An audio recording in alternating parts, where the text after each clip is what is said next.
آج پہلی مرتبہ یہ کہانی ڈسکس ہونے جا رہی ہے اس شو میں، جو فلم بھی ہے، کتاب بھی ہے، اور اس میں لاتعداد لوگ ہیں۔ نام ہے ٹرائے۔ ہیلن آف ٹرائے ایک بہت بڑا کیریکٹر ہے، اور اس کا تعلق گریک میتھولوجی سے ہے۔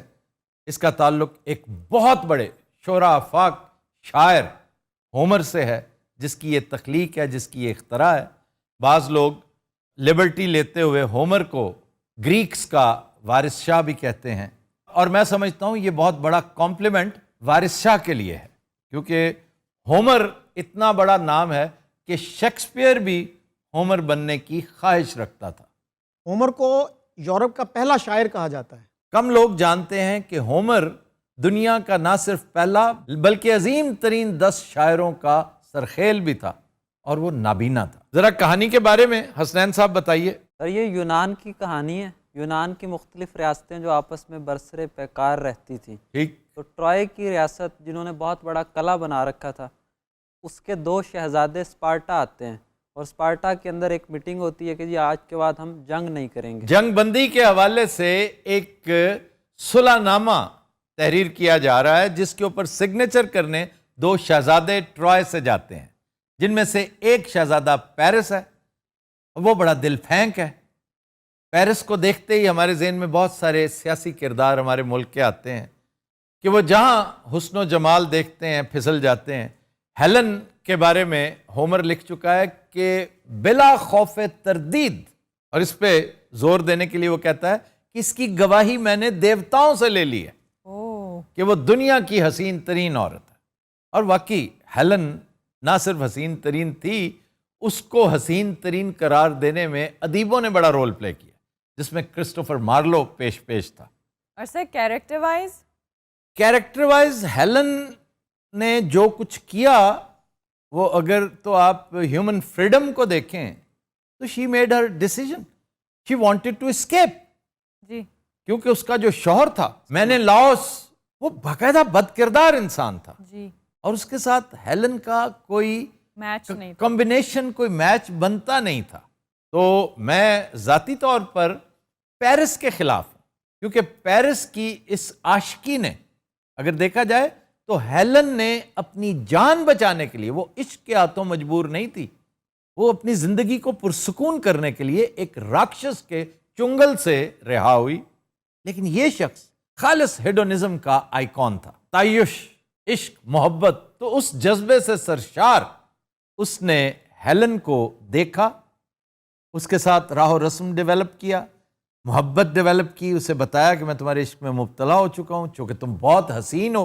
اینڈ شی واز ریڈی، کیونکہ یہ بھی شہزادہ ہے، اور ایک دشمن ملک کا شہزادہ، یہی تو مجھے بچا سکتا ہے۔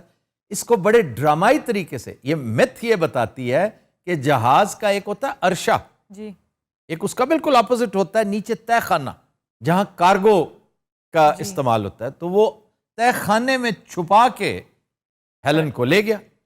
یہ عقدہ بھی بہت دیر بعد کھلا کہ جی ہیلن غائب ہے، جیسے ہیر بھی اسی طرح غائب ہوئی تھی۔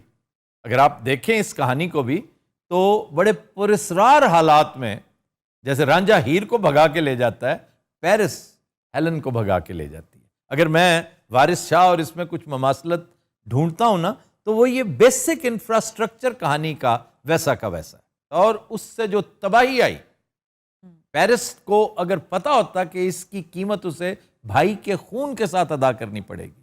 اور اس کہانی کا واحد معقول کردار ہیکٹر، بہترین انسان، وہ ایکلیز کے ہاتھوں مارا جاتا ہے۔ ایکلیز ایک بہت بڑا جنگجو ہے، جس کا رول بریڈ پٹ نے کیا، اور آپ جانتے ہیں کہ ایک محاورہ ہے انگریزی زبان میں، ایکلیز ہیل۔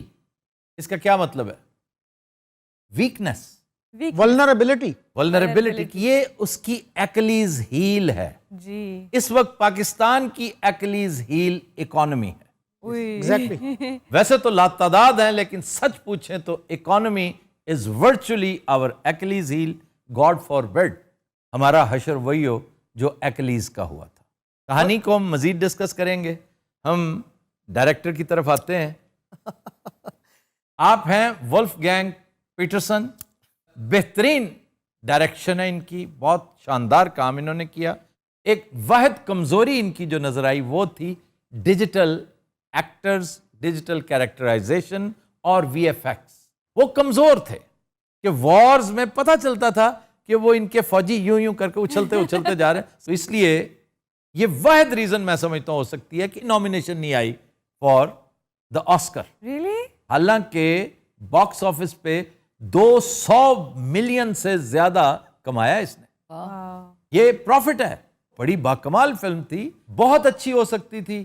جیمز کیمرن کو بیٹ نہیں کرتی تو میٹ ضرور کرتی اگر وی ایف ایکس کو تھوڑا سا بجٹ دیا جاتا. اس نے پیسے بچائے ہیں، صاف پتہ چل رہا ہے سارے پیسے اس نے بریڈ پیٹ کو دے دیے ہوں گے. پھر پیٹر اوٹول کو لے آیا جو پیرس کا اور ہیکٹر کا باپ ہوتا ہے. پیٹر اوٹول کا یہ میرا خیال سوان سانگ تھا. اس کو وہ جھریاں ڈالنی نہیں پڑی، وہ لگی 150 سال کا رہا تھا بیچارہ. سر وہ ایک کیا چیز ہے جس کو ٹانگا ہوا ہے آپ نے؟ یہ کیا ہے بھائی؟ ایلیفنٹ ان دا روم. یہ ٹروجن ہارس ہوگا. ایگزیکٹلی، بالکل یہ سارا ٹروجن ہارس. یہ ٹروجن ہارس جتنا بدحید اس نے فلم میں بنایا تھا ویسا ہی یہاں بنا کے رکھا ہوا. اچھا جی، ایک ایک کر کے ہم مختلف کیریکٹرز کو بلاتے ہیں. پہلے کیا کو سناوا دساؤ. آپ کے خیال میں کسے بلانا چاہوں گا؟ obviously ہیلن کو. نہیں، آپ سب سے پہلے ایکلیز کو بلائیں. ایکلیز میرا بچہ. بہت ہینڈسم ہونا چاہیے. بھائی جان ایکلیز بریڈ پٹ. ایکلیز آون میرا بچہ، آون جلدی آون جلدی آون. The guns of never on Robert countrymen.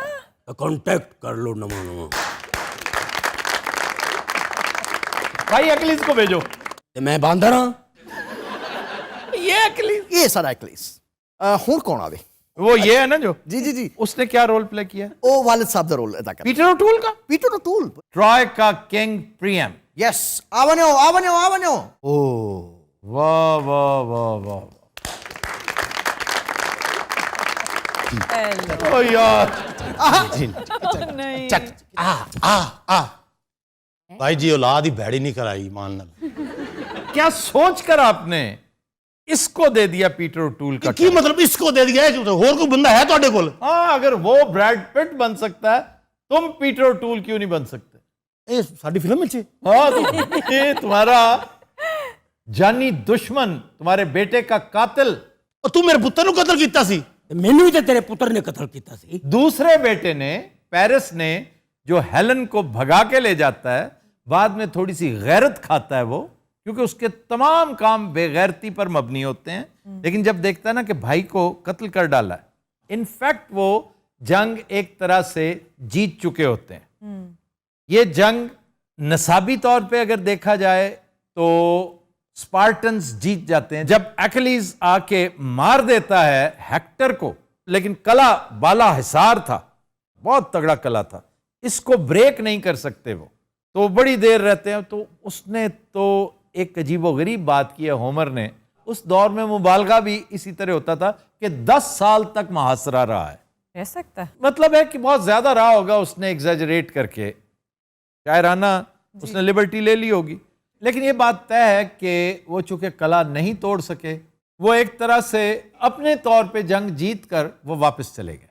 لیکن ایک سپہ سالار تھا اوڈیسیس، جس نے مشورہ دیا، اور بڑا نادر مشورہ، بڑا لاجواب بیش قیمت مشورہ. اس نے کہا کہ یہ اندر سے اب پیپر ٹائیگر بن چکا ہے ٹرائے، اس کا اصل جرنیل ہم نے مار دیا ہے، اور وہ تھا ہیکٹر. باقی تو سارے باپ، بوڑھا ہے بیچارہ، بزرگ، اس میں وہ دم خم ہی نہیں ہے. بہادر تھا لیکن بہت علیل بھی ہے اور ضعیف بھی. دوسرا انٹروڈر ہے، چور ہے، یوسرپر ہے، وہ بہادر ہو ہی نہیں سکتا. پیرس. تو اس لیے تمہیں صرف اندر داخل ہونا ہے. اندر داخل ہو کے قلعہ، ہم کہتے ہیں نا قلعہ اندر سے کھولا گیا. جیسے آج کل ہمارے ملک کے بارے میں کہا جا رہا ہے، بار بار آپ کو مماثلت نظر آئے گی. میں نہیں چاہتا انالوجی ڈرا کرنا، لیکن انفارچونیٹلی ہو رہی ہے کہ اس مرتبہ بھی قلعے کا دروازہ اندر سے کھلا ہے، باہر سے نہیں کھلا. یہ جو کچھ آپ کو نظر آ رہا ہے، ہم سری لنکا سے بالکل اتنے سے فاصلے پر ہیں. اللہ نہ کرے کہ ہم اسی انجام سے دو چار ہوں، لیکن ڈگر وہی ہے جس پر ہم چل رہے ہیں. تو طریقہ کیا تھا جی؟ اندر ٹروجن ہارس ایک بنایا گیا، لکڑی کا، جس کو کہتے ہیں کاٹھ کا گھوڑا. ہماری لوک داستانوں میں کاٹھ کا گھوڑا